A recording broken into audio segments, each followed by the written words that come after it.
பிஸ்மில்லாஹிர்ரஹ்மானிர்ரஹீம். அல்ஹம்துலில்லாஹி ரப்பில் ஆலமீன். வஸ்ஸலாத்து வஸ்ஸலாமு அலா ரசூலில் அமீன் முஹம்மது ஸல்லல்லாஹு அலைஹி வஸல்லம் வ ஆலிஹி வஸஹ்பிஹி அஜ்மஈன். அல்லாஹும்ம ஸல்லி அலா சய்யிதினா முஹம்மதின் வ அலா ஆலி சய்யிதினா முஹம்மதின் பாரிக் வஸல்லிம் அலைஹி. அல்லாஹ்வின் நல்லடியார்களே, தொப்புள்குடி உறவுகளே, நபிகள் நாயகம் ஸல்லல்லாஹு அலைஹி வஸல்லம் அவர்களை பார்த்து அல்லாஹ் வஹி இறக்கிறான். இறக்கி வரும்பொழுது அல்லாஹ் என்ன செய்வான், சில இடத்துல குல் என்று சொல்லுவான். நபியே நீங்களும் சொல்லுங்கள் அப்படின்னு அர்த்தம். குல் என்று சொன்னால் நபியே நீங்களும் சொல்லுங்கள். அந்த குல் என்ற வார்த்தையும் அல்லாஹ்வுடைய வார்த்தையாக இருந்ததுனால அது அப்படியே பதிவு செய்யப்பட்டிருக்கிறது குரானில்.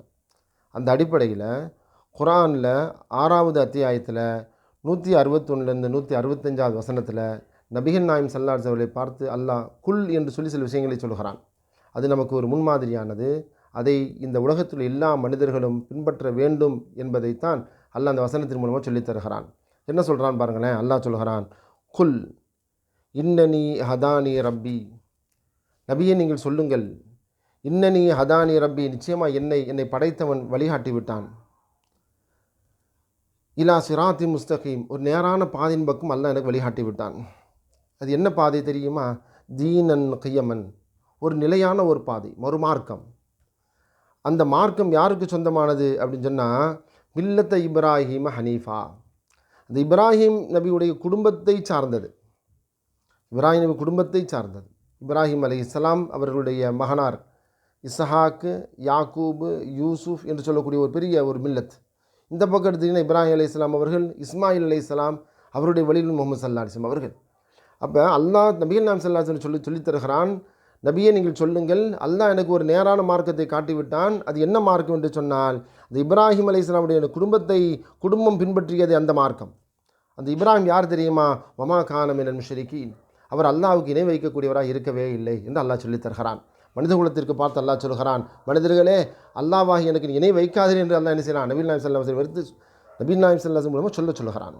அடுத்து அல்லாஹ் சொல்கிறான் பாருங்க, நபியை நீங்கள் மக்கள்கிட்ட திருப்பி சொல்லுங்கள், குல் இன்ன சலாத்தி ஒ நுசுக்கி, நிச்சயமாக எனது தொழுகையும், ஒ நுசுக்கி ஹஜ்ஜு, உம்ரா, இன்னும் குர்பானி என்று சொல்லக்கூடிய அனைத்து தியாகங்களும், மஹ்யாய் எனது வாழ்வும், மமாத்தி எனது மரணமும், இல்லாஹி ரப்பில் ஆலமீன், அகில உலகத்தையும் படைத்த அல்லாஹ் ஒருவனுக்கே சொந்தமானது என்று நபியை நீங்கள் சொல்லுங்கள். அந்த அல்லாஹ் அருகாமையில் இருக்கிறான். அவன்தான் ஒரு நேரான பாதையை காட்டியிருக்கிறான். அதனால் நான் அப்படி தான் இருப்பேன், நீங்களும் அதே மாதிரி சொல்லுங்கள். அல்லாஹ் என்னை சொல்ல சொல்லுகிறான், நீங்களும் சொல்லுங்கள் என்று நபியை பார்த்து சொல்ல சொல்லுகிறான். அடுத்து அல்லாஹ் சொல்லித் தருகிறான், லா ஷரீக லஹு, அந்த அல்லாஹ்வுக்கு எந்த கூட்டாளியும் இல்லை, எந்த இணையும் இல்லை, துணையும் இல்லை. வபிதாலிக்கும் இருத்து, இதை கொண்டு தான் நான் ஏவப்பட்டுள்ளேன். எனக்கு அல்லாஹ் கட்டளையிட்டிருக்கிறான். வானா அவ்வலுல் முஸ்லிமீன், நான் அல்லாஹ்வுக்கு கட்டுப்பட்ட முஸ்லீம்களில் முதன்மையானவன் என்று அல்லாஹ் நபியை பார்த்து சொல்ல சொல்கிறான் சமுதாயத்துக்கு. நபிகள் நாயகம் ஸல்லல்லாஹு அலைஹி வஸல்லம் முதல் முஸ்லீம் என்று சொல்லுகிறான். இதில் பல அர்த்தங்கள் இருக்கிறது. முகமது ஸல்லல்லாஹு அலைஹி வஸல்லம் அவர்களை அல்லாஹ் ஆரம்பமாக படைத்தான். எல்லோருமே பிறக்கும்போது முஸ்லீமாக பிறக்கிறார்கள் என்று ஸல்லல்லாஹு சொல்கிறார்கள். அதே போல் படைக்கும் பொழுதும் அனைத்துமே முஸ்லீமாகத்தான் பிறக்கிறது. எல்லாமே அல்லாஹ்விற்கு கட்டுப்பட்டதாகத்தான் பிறக்கிறது. பிறகுதான் பெற்றோர்களின் மூலமாக, ஷைத்தானின் மூலமாகத்தான் அவர் வழிகட்டு போகிறார்களே தவிர அல்லாஹ் அனைவரும் முஸ்லீமாகத்தான் பிறக்க வைக்கிறான். அப்படி அந்த அடிப்படையில் முதன்மையாக அல்லாஹ் படைத்த முதல் படைப்பை முகமது ஸல்லல்லாஹு அலைஹி அவர்கள் முஸ்லீம் என்பதைத்தான் அல்லாஹ் இந்த வசனம் சொல்லுகிறான். ஆனால் அவ்வல் முஸ்லிமீன், நான் முஸ்லீம்களில் முதன்மையான என்று சொல்லுங்கள் என்று சொல்கிறான். அடுத்து நபியை திருப்பி அதே மாதிரி திருப்பி ஆரம்பிக்க சொல்கிறான். குல், நபி இந்த மக்களுக்கு சொல்லுங்கள், ஹைரந்தா அபுகை ரப்பா, இவ்வளவு தெளிவாக அல்லாஹ் எனக்கு வழிகாட்டியதற்கு பிறகு, அல்லாஹ் எனக்கு ஒரு நேரான பாதையை காட்டியதற்கு பிறகு, என்னுடைய அந்தரங்கத்தில் நான் தான் முதன் முஸ்லீம் என்பதை என்கின்ற உண்மையை எனக்கு அல்லாஹ் அறிவித்த பிறகு, உங்களுக்கு சொன்ன பிறகு நான் அவன் அல்லாத ஒருவனை தேடுவானா? ரப்பாக, இறைவனாக. குல் ஹைரந்தா அபுகை ரப்பா, நான் அல்லாஹ் அல்லாதவன் ரப்பாக என்னை படைத்து பரிபாலித்து பாதுகாக்கூட நான் தேடுவேனா? வஹுவ ரப்பு குல்லி ஷைஇன், அவனே ஒவ்வொரு வஸ்துவிற்கும் ரப்பாக இருக்கிறானே என்று சொல்லிவிட்டு அல்லாஹ் சொல்கிறான், வலா தக்ஸிபு குல்லு நஃப்ஸின் இல்லா அலைஹா, ஓ மனிதர்களே, நீங்கள் எதை சம்பாதிக்கிறீர்களோ அதைத்தான் நீங்கள் பெற்றுக்கொள்வீர்கள். வலா தஸ்ரு வாசிரத்து விஸ்ர உஹ்ரா, இன்னொருடைய பாவச்சுமையை நீங்கள் சுமக்க முடியாது. அடுத்தவருடைய பாவச்சுமையை நீங்கள் சுமக்க முடியாது. சும்மா பேருக்கு சொல்லாதீங்க, உங்கள் பாவத்தை நான் சுமந்துக்குவேன்னு சொல்லாதீங்க. அவர்களுடைய செயலுக்கு ஆன சம்பாத்தியம், அந்த சம்பாத்தியத்தை தான் நீங்கள் பெற்றுக்கொள்வீர்கள். சும்மையிலா ரப்பிக்கும் மர்ஜிவுக்கும், பிறகு உங்களை படைத்த இறைவன் பக்கம் உங்களுடைய திரும்புதல் இருக்கிறது. யுனப்பியுக்கும் பிமா குன்தும் ஃபீஹி தஹ்தலிஃபூன்.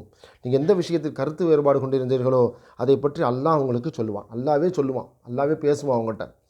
இப்படி இருந்தீங்க, நான் அனுப்பிய தூதரினுடைய விஷயத்தில் நீ கருத்து வேறுபாடு பண்ணீங்க, இது தப்பு என்று அல்லாஹ் என்ன செய்வான், மறுமையில் சொல்லுவான் என்பதை விஷயத்தை சொல்கிறான் அல்லாஹ். அடுத்து அல்லாஹ் வசனத்தை முடிக்கிறான். வஹுவல்லதி, நபியை நீங்கள் சொல்லுங்கள், அந்த அல்லாஹ் தான் ஜாலக்கும் ஹலாயிஃபல் அர்த், மனிதர்களே உங்களை இந்த பூமிக்கு பிரதிநிதி ஆக்கியிருக்கிறான். இந்த பூமி வானம் அனைத்தும் வசப்படுத்தி கொடுத்துருக்கிறான். அது மட்டும் இல்லை, ரஃபா பாலக்கும் ஃபவுக பௌதின் தரஜாத்தின், அந்தஸ்தில் உங்களை சிலரை விட உயர்த்தி இருக்கிறான்.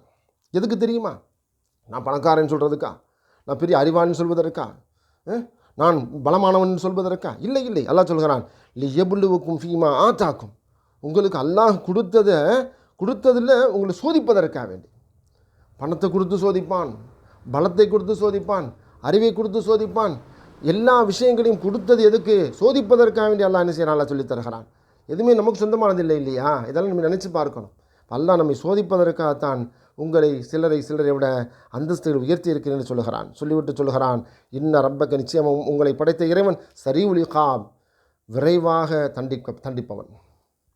இன்னும் இன்னஹு லகஃபூர் ரஹீம், இன்னும் அவன் மன்னிப்பதிலும் மன்னிக்கக்கூடியவனாகவும் கருணையாளனாகவும் இருக்கிறான் என்று அல்லாஹ் இந்த வசனங்களில் சொல்லி தருகிறான். அல்லாஹ்வின் நல்லடியார்களே, இப்படி குர்ஆனில் எங்கெங்கெல்லாம் அல்லாஹ் குல் என்று சொல்லி அல்லாஹ் வஹி இறக்கிட்டே இருக்கும்போதே சில விஷயங்களை நடந்தது, நடக்கப் போவது, நடந்து கொண்டிருப்பது அனைத்தும் அல்லாஹ் பேசி கொண்டிருக்கும் பொழுது அல்லாஹ் குல் என்று சொல்லும் பொழுது நபியை ஸல்லல்லாஹு அலைஹி வஸல்லம் அவர்களையும் சேர்த்து கொண்டு, நபியை நீங்களும் சொல்லுங்கள் அப்படின்னு சொல்லுகின்ற விதமாகத்தான் அந்த குல் என்ற வார்த்தை அமைந்திருக்கிறது. அதேபடி அந்த மாதிரி வசனங்களை நீங்கள் பார்க்கணும். நபீன ஸல்லல்லாஹு அலைஹி வஸல்லம் அவர்களை தன்னோடு சேர்த்து அல்லாஹ் பேசுகின்ற அந்த பாணி இருக்கிறதே, அல்லாஹ்வுடைய வேதத்திற்கு நிகராக எந்த ஒரு வேதமும் யாராலும் ஒரு வசனத்தையும் கொண்டு வர முடியாது என்று அல்லாஹ் சவால் விடுகிறான். அப்பேற்பட்ட ஒரு அல்லாஹ்வுடைய இறை வேதத்தை பின்பற்றி நடக்கக்கூடியவர்களாக இந்த மனிதகுலம் முழுவதும் மாற வேண்டும், வாழ வேண்டும். அப்பொழுதுதான் ஒரு உலக வாழ்வு வெற்றி அடையும், சொர்க்கம் செல்ல முடியும். இல்லாவிட்டால் நிரந்தரமான நரகத்தில் வீழ்ந்து படுகொலியில் இருந்து கதற வேண்டிய நிலையில் நாம் ஆகிவிடுவோம். அல்லாஹ் இந்த மனிதர்களுடைய நம்முடைய வாழ்க்கையை பொன்னான வாழ்க்கையாக, பயனுள்ள வாழ்க்கையாக, நபிகள் நாயகம் ஸல்லல்லாஹு அலைஹி வஸல்லம் வாழ்ந்து காட்டிய வாழ்வில் வாழக்கூடியவர்கள் அல்லாஹ் மனைவி ஆக்கியல்வானாக. வாஹிரு தவானா அல்ஹம்துலில்லாஹி ரப்பில் ஆலமீன். அஸ்ஸலாமு அலைக்கும் வரஹ்மத்துல்லாஹி வபரகாத்துஹு.